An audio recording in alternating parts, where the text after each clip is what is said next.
Social justice classes ended up being very practical. Well, one class that wasn't social justice was pastoral counseling, but our professor was a social worker. So she really began to introduce us to a lot of the counseling issues that we were going to be coming upon. My name is Colleen Dick. I am from Dansville, New York, where I am currently the lead pastor at the Dansville Free Methodist Church. So in Dansville, it's a very poor community. We have a lot of drug addiction here. People here are just very broken and very needy. I'm coming up weekly against social justice issues.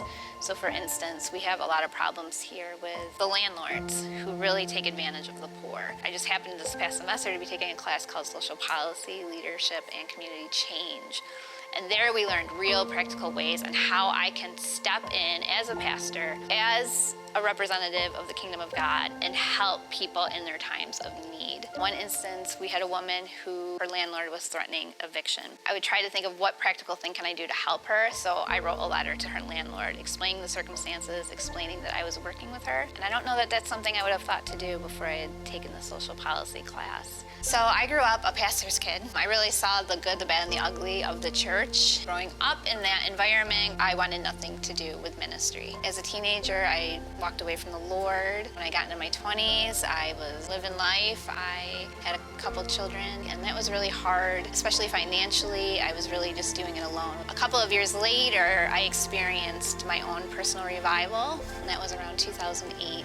It was at that time that I really sensed God saying that I was going to go into full-time ministry. So I told my husband, I think God's calling me to seminary. But because of the finances and those things, it took us probably a year to determine whether or not it was feasible for me to go. And eventually one night, I remember he said to me, if you feel the Lord's telling you to go, then you better go, because we need to obey, and he'll take care of us. I don't regret my decision at all to go to Northeastern Seminary. It was life-changing for me. It radically shifted my thinking. It helped me to grow spiritually. I was really blessed to receive scholarships to help me attend seminary. It was just so cool because I didn't really know that all of that was going to be available for me. I was ordained and it was really exciting. God had called me.